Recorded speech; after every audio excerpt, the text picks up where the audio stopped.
ভারতের প্রধানমন্ত্রী নরেন্দ্র মোদীকে বিশ্বের সবচেয়ে বড় স্বীকৃত সন্ত্রাসী বলে আখ্যায়িত করেছেন পাকিস্তানের প্রতিরক্ষামন্ত্রী খাজা মোহাম্মদ আসিফ।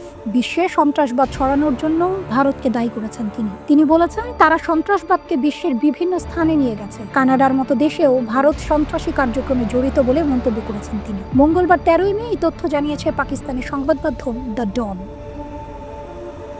সংবাদ মাধ্যমটি বলছে, পাকিস্তানের প্রতিরক্ষামন্ত্রী খাজা আসিফ ভারতের প্রধানমন্ত্রী নরেন্দ্র মোদীকে আক্রমণ করে বলেছেন, বিশ্বের সবচেয়ে বড় স্বীকৃত সন্ত্রাসী হচ্ছেন মোদী। সোমবার জিও নিউজকে দেয়া এক সাক্ষাৎকারে তিনি বলেন, ভারত কেবল দেশে নয় বিদেশেও সন্ত্রাসবাদ ছড়িয়েছে। তারা কানাডায় গিয়েও শিখ সম্প্রদায়ের নেতাদের টার্গেট করেছে। সম্প্রতি ভারত ও পাকিস্তানের মধ্যে কয়েকদিনের সামরিক উত্তেজনার দেয়া এই সাক্ষাৎকারে খাজা আসিফ দাবি করেছেন, এই সংকটে পাকিস্তান কূটনৈতিক, সামরিক ও মনস্তাত্ত্বিক সব দিক থেকেই সাফল্য পেয়েছে। তিনি বলেন, পাকিস্তান সন্ত্রাসবাদের বড় শিকার হলেও ভারত দীর্ঘদিন ধরে পাকিস্তানের ভেতরে অস্থিতিশীলতা সৃষ্টির জন্য নিষিদ্ধ জঙ্গি সংগঠনগুলিকে সহায়তা দিয়ে এসেছে। মোদীর সম্প্রতি টেলিভিশনে দেয়া এক ভাষণের প্রসঙ্গ টেনে খাজা আসিফ বলেন, মোদীর কথাবার্তায় পরাজয়ের ছাপ স্পষ্ট। তিনি আরো বলেন, কাশ্মীর ও সন্ত্রাসবাদ নিয়ে আলোচনা এখনো খোলা আছে। এই স্বীকারোক্তি মোদীর পক্ষ থেকে এসেছে, যা পাকিস্তানের জন্য একটি আশার দিক। খাজা আসিফ দাবি করেন, ভারতে মোদীর জনপ্রিয়তা কমছে এবং সাধারণ মানুষ এখন তার বিরুদ্ধে সরব হচ্ছে। তিনি নিশ্চিত করেন, ভবিষ্যতে যে কোনো সংলাপে কাশ্মীর সহ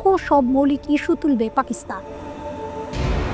আসিফ বলেন, ভারত শুধু পাকিস্তানে নয়, কানাডার মতো দেশেও সন্ত্রাসী কার্যক্রমে জড়িত। তিনি অভিযোগ করেন, পূর্ব সীমান্তে সরাসরি যুদ্ধ চালানোর পাশাপাশি পশ্চিম সীমান্তে ভারতের মদতপুষ্ট গোষ্ঠী তেহরিক-ই-তালিবান পাকিস্তান (TTP) ও বালুচিস্তান লিবারেশন আর্মি (BLA) পাকিস্তানে নাশকতা চালিয়ে যাচ্ছে। তিনি বলেন, গত 2 দশক ধরে ভারত এসব গোষ্ঠীকে সমর্থন দিয়ে পাকিস্তানের পশ্চিম সীমান্তকে অস্থিতিশীল করে রেখেছে। আগে পাকিস্তানকে পশ্চিম সীমান্তে সেনা মোতায়েন করতে হতো না, কিন্তু ভারতের হস্তক্ষেপের কারণে এখন পরিস্থিতি পাল্টে গেছে।